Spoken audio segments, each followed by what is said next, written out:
How's it going, everyone? This is Trixx from Smash, and in this video we're going to be analyzing and learning how to do Falco's active hop combo setup. As a day one Falco main in Smash Ultimate, I found this to be an absolute must learn. So sit back and enjoy the video. So before we get started, I'd like to give a quick shout out to N5 Active, who actually is the Falco player who I learned this technique from. In my opinion, this guy is incredibly underrated and deserves a ton of recognition for his tech skill. And after I had been introduced to him and I saw what he could do with Falco, I absolutely had to learn how to do this and share it with you guys. So definitely go find him on Twitter and give him a follow. Now without further ado, let's get into how to actually perform the active hop. Now at first glance, this may look like a standard up throw up air combo, but there is something special about how this is set up. However, rather than doing a full hop, he's actually canceling his short hop with a double jump right above the ground, and look at the position it puts him in. This allows him to get a drag down nair into regrab that cannot be escaped. And since I've never seen a Falco player, including top level players, ever use this technique before, from now on, this will be known as the active hop. Notice that when you do an active hop, you will always have time to do a nair into regrab. However, if you do a standard full hop, you will always land on the top platform with your up air and have landing lag, and you will never be able to get a regrab. Even if you try and do a buffered full hop up air into nair, you will always get a jab.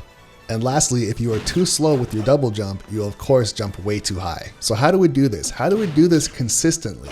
How do we perform that double jump at nearly point blank above the ground? The input is incredibly fast, but there are some tricks to make it easier. To try and get a feel for how fast this input really is, you can try going to practice mode and setting your game speed to either quarter speed or half speed.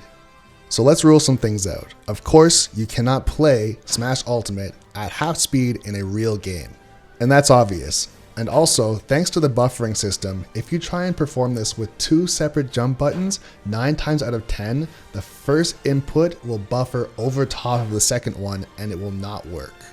Which means that this has to be performed by pressing the same jump button twice in rapid succession.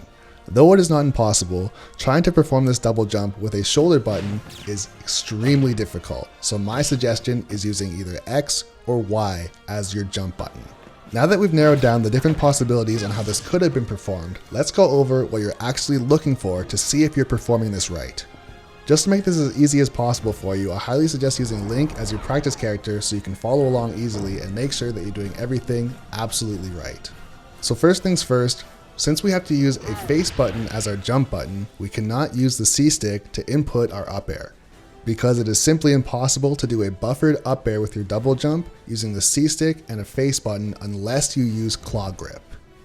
But since most people don't, we're going to be doing a buffered up air by holding up on the control stick and pushing A and Y or X at the exact same time. And since we're going to be holding up on the control stick anyways because we're performing an up throw, you can continue to hold up on the stick and then press jump and A at the same time to perform your up air. Now the absolute most important part of all of this is you can buffer your first jump out of the throw so that you can cancel it easier. If you buffer your first jump just as Falco shoots his laser, it'll come out on the first possible frame once the up throw is complete. And if you perform all of these things properly, Falco will be slightly above Link once the up air has connected so that he can do a falling nair.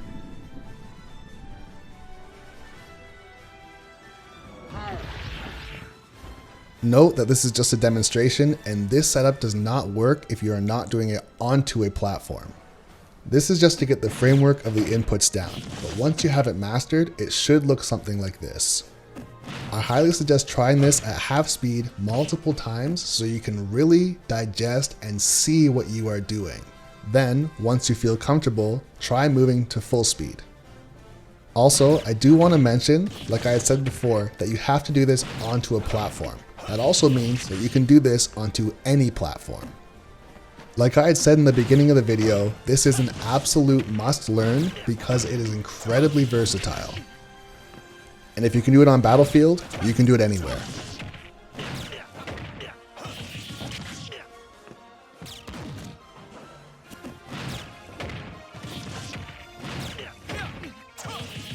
And once you've mastered the active hop setup on Link, you can do it on anyone.